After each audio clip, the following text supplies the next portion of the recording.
Oi pessoal, aqui é a Letícia Shin, do Terapia no Japão.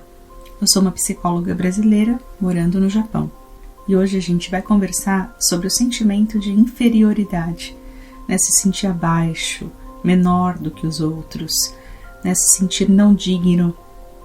Tantos sentimentos difíceis que a maioria dos imigrantes sentem, principalmente quando se comparam aos nativos. Então eu fiz uma postagem esses dias falando que você não é inferior por não ser japonês, por ser um estrangeiro, aqui no Japão, por exemplo, que muitos estrangeiros sentem, muitos imigrantes, quando vão para um país diferente. E aqui, em relação ao Japão, as pessoas colocam muito como se os japoneses não fossem gente, como se os japoneses fossem superiores, fossem seres excepcionais, perfeitos, e que a gente nunca vai chegar lá. E isso é muito complicado, isso adoece muito, principalmente os adolescentes. Os jovens, eles têm essa tendência de responder a tudo de forma muito emocional. E às vezes você vê uma mudança brusca no comportamento de um jovem e tem relação com esse sentimento da perfeição, do ideal, de algo inalcançável, algo impossível. Então o que eu gostaria de dizer é que você não precisa se sentir inferior aos japoneses por ser um estrangeiro. Os japoneses, eles são seres humanos, são pessoas como você, como eu, como qualquer um. Alguns não são tão bons em matemática, alguns cometem crime, violência, tem muitas coisas que a gente vê no noticiário, tanto aqui quanto em qualquer lugar do mundo. Aqui não é um lugar que não existe coisas ruins que as pessoas façam. Os perversos estão no mundo inteiro. Alguns não são tão educados assim. Às vezes a gente pode sofrer algum preconceito, alguma situação difícil, alguma coisa mais agressiva, mais ríspida. Apesar da gente estudar tanto, quando a gente está estudando japonês, a cultura e tudo mais, a polidez, várias coisas sobre educação que é tão admirável, que é tão bonito, mas não é todo mundo que segue, não é unânime. Às vezes você pode se deparar com alguém que é muito bruto, muito bruta, enfim, muito arrogante, não gostar de estrangeiro, pode acontecer. Eu nunca passei por isso. No máximo que eu posso dizer é que quando eu fui para Nagoya, foi minha primeira experiência de repente receber algum olhar diferente, numa questão talvez de rejeição, de preconceito, eu não sei, mas em Tóquio eu nunca passei por isso, a região que eu mais circulo aqui na região de Tóquio, mas em Nagoya eu vi, alguma coisa assim, da pessoa sentar longe de você num trem. Eu lembro que tem uma paciente que já relatou sobre isso, mas por conta das tatuagens, que ela tem muitas tatuagens e que sente esse tipo de rejeição, de aversão das pessoas, e a maioria das pessoas aqui que tem, passam por isso. Às vezes não podem frequentar um onsen, uma academia, outros têm que cobrir, Eu não tenho tatuagem, então essa questão, este fato que aconteceu em Nagoya foi mais porque eu sou estrangeira mesmo. É algo que você sabe que pode acontecer assim que você saiu do país, na conexão, de repente, de um país para outro, você já pode passar por esse tipo de coisa. É algo esperado. Porém, esse tipo de coisa não pode ser capaz de te desestabilizar de uma forma que você comece a se odiar, que você comece a se maltratar, a querer ser igual aos nativos, que você comece a querer se descolar de si. Isso não pode ter essa intensidade, essa capacidade de transformar você, porque é aí que está o perigo, como você reage a certas coisas, a certos posicionamentos das pessoas, como que isso reverbera em você, como que isso ecoa dentro de si, se isso ecoa ou não, se passa ou não. E eu venho falar sobre isso porque existe esse sentimento de inferioridade muito forte entre os estrangeiros, que é alimentado por conta desses estereótipos de perfeição, que os japoneses, que a população asiática, na verdade, tem. E ninguém é perfeito. Os defeitos, as limitações fazem parte da vida humana. Então, se você se despersonaliza para alcançar um ideal, está a caminho de um adoecimento psíquico, porque esse ideal é ser algo que você não é. se você precisa se descolar de si. Até veio um colega e comentou assim, mas adaptação no Japão não existe. Aqui você se torna um japonês. Aqui você é desconstruído e depois você não tem mais nada para levar para o Brasil. Olha, gente, não precisa ser assim. Adaptação, seguir as regras do país, conhecer a cultura, tudo isso para melhorar a sua adaptação, né? Para ser mais fácil você saber como funcionam as coisas aqui e você segue as regras. Normal, você vem morar num outro país, você tem que pelo menos estudar um pouquinho como é que funcionam algumas coisas lá, né? Mas você só vai saber vivendo, né? Não dá pra gente se preparar teoricamente para um processo migratório. É quando você passa pelo processo que você vai aprender de fato, né? É uma experiência, né? É um conhecimento empírico, precisa da vivência. Mas o que eu penso a respeito da adaptação é totalmente o oposto, não é uma desconstrução de si. Muito pelo contrário, é uma integração, é um movimento de integração. Eu não deixo de ser eu mesma, né? Eu vou integrar o conhecimento, eu vou absorver coisas, eu vou conhecer mais coisas, eu vou absorvendo e vou ampliando o meu repertório cultural, sensorial, né, intelectual, em todos os sentidos, né?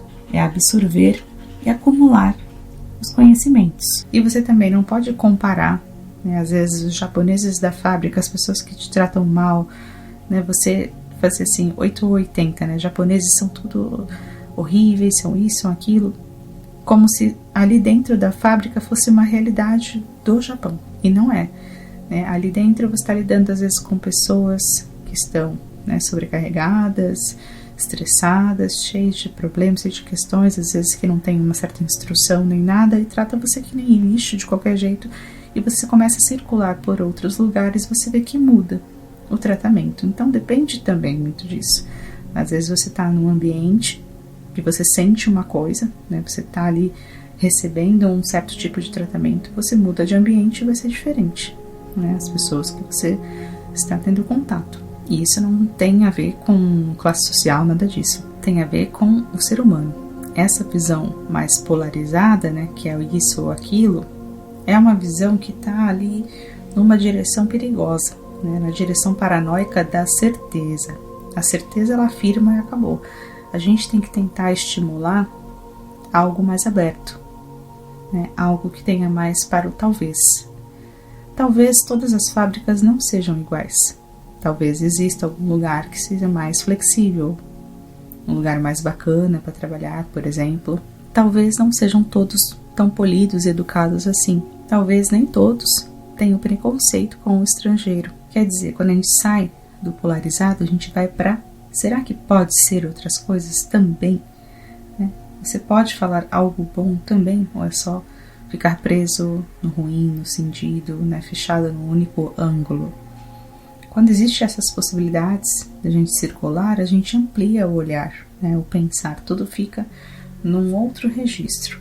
Nós sabemos que a nossa identidade ela é, né, processual, ela está sempre em movimento. Nós somos marcados, somos carimbados, né, por todos os tipos de experiências, ambiente, enfim, tudo que está ao nosso redor, as pessoas que a gente conhece, até mesmo o país que você escolheu vir conhecer ou morar. Isso tem a ver com você, né? Tem um lance da identificação, mas tem algo que é seu, que é a sua essência, tem algo que nada nem ninguém muda. Se não fosse assim, né, não existiriam os restaurantes, os supermercados, as lojas brasileiras, vietnamitas, peruanos, enfim. Tem muitas coisas que é do povo estrangeiro, né, que está aqui, que fazem parte da nossa essência, que a gente não vai deixar, né, pelo menos quem não é vegano, de comer um churrasco, por exemplo. Você tem churrascarias brasileiras no Japão, inclusive a melhor é a barbacoa, né? Levamos uns amigos lá, eles não querem mais ir para Yakiniku, os amigos japoneses, só querem ir para o barbacoa. Então assim, coisas do Brasil, coisas que pra gente, né, a gente sabe como é. Não vai sair de você aquilo que faz parte da sua identidade, da sua essência, né, desde o paladar, dessa questão do paladar, a questão também da cultura, das suas músicas, dos seus filmes, suas novelas, não sei, seus livros. Tem muitas coisas que você não vai deixar para trás, que você não vai abandonar. né? Tem coisas que fazem parte de você, e é isso que faz bem na sua adaptação, no seu processo de adaptação, é que você não rompa com as suas raízes, né? Que você não se desligue de si mesmo, que você não se rejeite. Esse é o movimento que eu sempre falo, não se rejeite, não deixe de ser você. Você vai fazer um processo de integração, você vai absorver mais conhecimento, mais cultura. Você chega aqui, você vai estar aberto para conhecer, para aprender, mas não se abandonar, se rejeitar, ter raiva de si, né? É isso que a gente não pode deixar acontecer, principalmente com os jovens, né? Porque a gente vê muito maltrato dentro de um mundo interno, dele com ele mesmo, né? Os jovens ali lutando às vezes contra si mesmo para ser igualzinho um nativo. Aí começa a se silenciar, se maltratar, se machucar, porque não quer ser mais quem ele é, né? Rola essa violência que é imposta por si mesmo e pelas questões externas. Essa cobrança, por exemplo, das meninas de serem hipermagras, né? Só que as meninas que são mais brasileiras ou que não têm ascendência japonesa, né? Que tem ali uma outra nacionalidade, né? Outra origem, isso fica difícil. Impor, né? Qual corpo deveria ter. Essa é uma violência, né? Enorme. Então, ao invés de se rejeitar e se maltratar, é se acolher, se tratar bem, se fortalecer, se reconhecer como estrangeiro pode ser libertador, porque a pessoa vai falar, não, eu não vou ser um nativo, jamais, né? Eu vou aprender sobre a cultura, vou respeitar, eu moro aqui, eu escolhi estar aqui, mas eu sei que nunca serei um nativo, né? Se permitir isso, né? Eu sei que isso não faz de mim alguém inferior, sem valor, alguém pior que o outro, né? Eu reconheço o meu valor. Essa é a questão principal. Então sinta-se bem em sua própria pele, respeite os seus limites e as suas raízes. É comum para quem vive a experiência de imigração experimentar essas crises de identidade, muitas vezes pensar que deveria ser igual a um nativo, respeitar a cultura, aprender. Não significa que você vai deixar de ser você. Não significa abandonar a sua cultura e suas características. A integração é um movimento saudável, de unir os dois lados e não excluir um para que o outro exista. Você não vai excluir seu lado brasileiro, né? Você vai adicionar esse modo japonês de vida, que agora você tem. Uma vida, né, com uma rotina japonesa, mas que você ainda coloca, você adiciona uma pitadinha aqui, outra ali de coisas brasileiras, né, que são suas, que fazem parte da sua identidade, que não vai ficar para trás. Você não é inferior a ninguém. Você não precisa aguentar algo só porque o japonês aguenta. Você tem o direito de escolher trabalho, de migrar, de mudar, de repente tirar uma nota baixa porque não fui bom como deveria ser, igual ao meu colega que só tira 10. Você não precisa ser bom em todas as matérias, né? É se permitir falhar, errar e aprender. Porque esse tipo de cobrança adoece tanto a juventude japonesa quanto a juventude estrangeira. A juventude japonesa também sofre e muito com esse ideal da perfeição.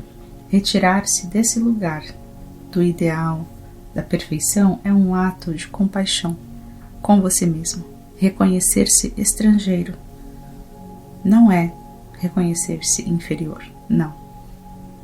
É você reconhecer o próprio valor. A adaptação não é desconstrução de si, é integração, é adicionar coisas, é absorver. Estou unindo o meu lado e o outro lado, né? Estou ficando mais forte. Não é ir contra você mesmo, é justamente permitir que essa flexibilidade exista.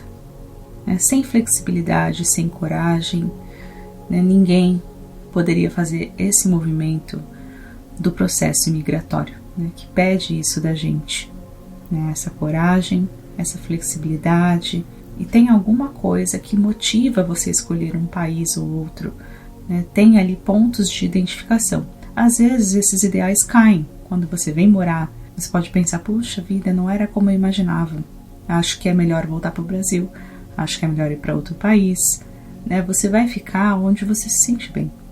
Mas quem decide ficar, a pessoa não vai precisar ter uma rejeição de si mesmo, né? A gente tem ali, às vezes, um falso self social para você estar em funcionamento, isso em qualquer lugar do mundo, para você manter as relações do trabalho, né, do dia a dia, né? Quando você chega em casa, você se liberta, você fica um pouco mais tranquilo.